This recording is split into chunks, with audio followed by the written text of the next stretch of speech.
بسم اللہ الرحمن الرحیم۔ اگر دولت سنبھال سکتے ہو تو کسی بھی نماز کے بعد انا اعطیناک الکوثر سینے پر ہاتھ رکھ کر پڑھ لیں، ذاتی مکان، گاڑی، بے تحاشا دولت آ جائے گی۔ محترم ناظرین، آج کا قیمتی وظیفہ میں آپ کو بتانے جا رہا ہوں۔ یہ ایک خاص عمل میں آپ کے ساتھ شیئر کر رہا ہوں۔ اس وظیفے کی اتنی برکت ہے کہ آپ کے بگڑے کام سنور جائیں گے۔ آپ کا دولت کا مسئلہ ہے، لڑائی جھگڑے کا مسئلہ ہے، گھر میں تنگ دستی، محتاجی ہے، گھر میں لڑائی جھگڑے بہت زیادہ ہیں، اگر کوئی بات نہیں مانتا، یا کاروبار اس میں برکت نہیں ہے، یا منافع نہیں ہے، یا کاروبار چل نہیں رہا، بس یہ ایک وظیفہ کرنے سے جو معجزات ہوں گے آپ دیکھتے رہ جائیں گے۔ اور کافی لوگ ایسے ہیں جو وظیفہ کر کے تھک گئے ہیں لیکن ان کو کامیابیاں نہیں ملتی، ان کے راستے میں اسی طرح کی رکاوٹیں ہیں، اسی طرح کی بندشیں ہیں،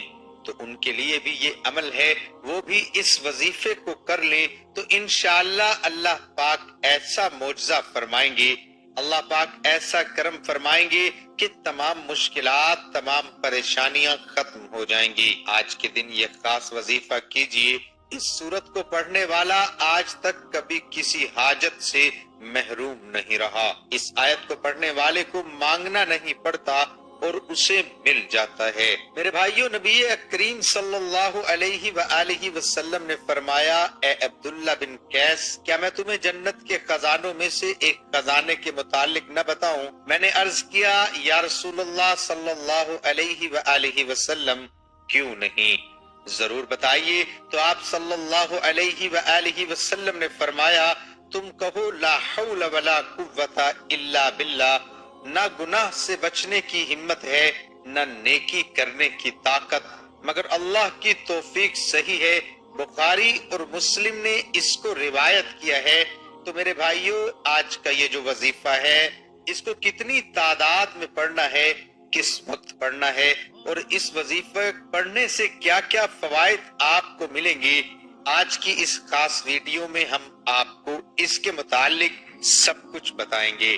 حدیث پاک صلی اللہ علیہ وسلم کا ارشاد ہے، اے لوگو، اتنی عبادت کرو جو قابل برداشت ہو، کیونکہ اللہ ثواب دینے سے نہیں رک سکتا یہاں تک کہ تم خوف عبادت کرنے سے اکتا جاؤ گے۔ اب آپ نے اس سورت کو کیسے پڑھنا ہے، کس ترتیب سے پڑھنا ہے، یہ اب طریقہ کار جان لیجئے۔ جب تک آپ کو طریقہ کار نہیں پتا ہوگا پھر عمل اثر نہیں کرتے۔ کچھ خاص احتیاط ہوتی ہیں، تو اب اس کا طریقہ کار جان لیجئے۔ احتیاط میں سب سے پہلے یہ ہے کہ کس وقت آپ نے اس عمل کو کب کرنا ہے۔ دیکھیے، آپ فجر، ظہر، عصر، مغرب، عشاء، تہجد کسی بھی نماز کے بعد کر سکتے ہو، اس میں کوئی پابندی نہیں۔ جب بھی آپ کو وقت ملتا ہے آپ اس وظیفے کو کر سکتے ہو، اس میں کوئی پابندی نہیں ہے۔ کوئی بھی مرد کر سکتا ہے، کوئی بھی عورت کر سکتی ہے۔ اکثر کچھ مردوں کو بھی مشکلات کا سامنا ہوتا ہے، کیونکہ مرد بیچارے اپنی بیوی بچوں کے لیے، اپنا گھر پالنے کے لیے باہر محنت مشقت کرتے ہیں۔ اسی طرح کچھ عورتوں کو بھی بہت سے مسائل ہوتے ہیں، وہ بھی اس عمل کو کر سکتی ہیں، اور لازمی کریں تاکہ آپ کی زندگی میں آسانیاں آئیں۔ دولت، پریشانی، جو بھی آپ کا مسئلہ ہے، بس آپ نیت رکھ کر یہ پڑھو گے، یہ عمل کرو گے تو آپ کے مسائل حل ہو جائیں گے۔ انشاءاللہ اس وظیفے کی برکت سے اللہ پاک کی خصوصی رحمت ہوگی۔ عورتیں اس کو خاص ایام میں بھی کر سکتی ہیں، اس میں بھی کوئی پابندی نہیں ہے۔ اگر پہلے آپ کوئی عمل کرتے ہیں، کوئی وظیفہ کرتے ہیں، کوئی تسبیح کرتے ہیں، اس کے فوراً بعد بھی اس عمل کو کیا جا سکتا ہے، اس میں بھی کوئی پابندی نہیں ہے۔ وقت کو مد نظر رکھ کے وظیفے کی طرف چلتے ہیں۔ اعوذ باللہ من الشیطان الرجیم، بسم اللہ الرحمن الرحیم۔ یہ وظیفے کا حصہ ہے، آپ نے لازمی پڑھنا ہے۔ اس کے بعد آپ درود شریف پڑھیں گے، ایک بار میرے ساتھ بھی پڑھیے، اللہم صلی علی محمد وعلی آل محمد کما صلیت علی ابراہیم وعلی آل ابراہیم إنك حميد مجيد اللهم بارك على محمد وعلى آل محمد كما باركت على إبراهيم وعلى آل إبراهيم إنك حميد مجيد۔ یہ درود پاک آپ نے 7 بار پڑھنا ہے آپ صلی اللہ علیہ وآلہ وسلم کی ذات پر، اور اگر کسی میرے بہن بھائی کو یہ درود پاک نہیں آتا، کوئی سا بھی پڑھ سکتا ہے جو اس کو آتا ہے، اور اگر کوئی بھی نہیں آتا تو وہ اتنا کہہ سکتا ہے صلی اللہ علیہ وآلہ وسلم۔ اس کے بعد آپ نے یہ سورت انا اعطیناک الکوثر پڑھنی ہے۔ قرآن پاک کی سورت کوثر کے نام سے بھی ہم جانتے ہیں۔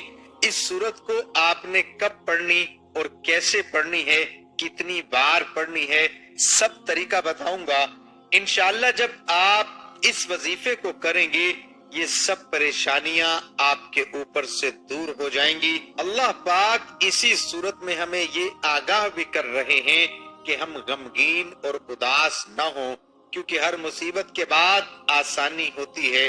لہٰذا اگر کوئی اللہ تعالیٰ کے دین پر ایمان رکھتا ہے، اللہ تعالیٰ کے وعدوں پر کامل بھروسہ رکھتا ہے، اور اللہ تعالیٰ کے کلام اور رسول اللہ صلی اللہ علیہ وآلہ وسلم کی باتوں پر مکمل یقین رکھتا ہے، تو وہ مصیبت کے بعد آسانی ضرور دیکھے گا، اور اس کی زندگی میں تنگی کے بعد خوشحالی ضرور آئے گی۔ آپ نے اس سورت کو صرف 21 بار سینے پر ہاتھ رکھ کر پڑھنا ہے، اچھی طرح پڑھنا ہے، اور جب آپ اس کو پڑھیں گے آپ کے ذہن میں آپ کے مقصد ہوں، جو آپ کے لیے مشکلات بنی ہوئی ہے، جو آپ کی حاجتیں ہوں، آپ یقیناً اس نیت سے ہی کریں گے کہ آپ کے تمام مسائل دور ہو جائیں۔ اب آپ نے وہیں بیٹھے جگہ چھوڑے بغیر لا حول ولا قوت الا باللہ العلی العظیم، لا حول ولا قوت الا باللہ العلی العظیم، صرف اتنا پڑھنا ہے کہ میں پورے یقین کامل سے کہتا ہوں کہ اس تسبیح کو ہر کوئی جانتا ہے۔ لا حول ولا قوت الا باللہ کا مطلب حضرت عبداللہ بن مسعود رضی اللہ عنہ فرماتے ہیں کہ لا حول ولا قوت الا باللہ کو میں نے رسول اللہ صلی اللہ علیہ وسلم کے سامنے پڑھا تو آپ صلی اللہ علیہ وسلم نے فرمایا کہ اس کا مطلب جانتے ہو کیا ہے؟ میں نے عرض کیا اللہ اور اس کے رسول صلی اللہ علیہ وآلہ وسلم خوب جانتے ہیں۔ آپ صلی اللہ علیہ وسلم نے خود ہی ارشاد فرمایا اس کا مطلب یہ ہے گناہ سے بھرنے کی طاقت نہیں مگر اللہ کی حفاظت سے، اور اللہ کی عبادت کرنے کی قوت نہیں مگر اللہ کی مدد سے، اور فرمایا جو بندہ ہر وقت استغفار کرتا رہتا ہے اللہ اس کی ہر مشکل آسان کر دیتا ہے اور ہر غم دور کر دیتا ہے، اور ایسی جگہ سے روزی دیتا ہے کہ جہاں سے اس کا گمان بھی نہیں ہوتا۔ اس کی آپ نے 100 دانوں کی ایک تسبیح کرنی ہے۔ اس کے بعد آپ نے دعا کرنی ہے سبحان اللہ یا رب کریم، یا اللہ آپ کو اپنی شان کریمی کا واسطہ ہم گناہگاروں پر اپنے گھر کے دروازے بند نہ کر، ہم سیاکار ہیں لیکن ہیں تو تیرے ہی بندے، تیرے سوا ہمارا کوئی سہارا نہیں، یا ذوالجلال والاکرام ہم تجھ سے اپنے گناہ کی معافی مانگتے ہیں، جو تنہائی میں کیا یا محفل میں کیا، نادانی میں کیا یا انجانے میں کیا، اللہ اپنی شان کریمی کے صدقے، اپنے کعبہ کی عظمت کے صدقے معاف کر دے۔ تمام دوستوں سے گزارش ہے کہ اللہ تعالیٰ کے 99 ناموں میں سے ایک نام ضرور ٹائپ کریں۔ اللہ ہم سب کا حامی و ناصر ہو۔ اللہ حافظ۔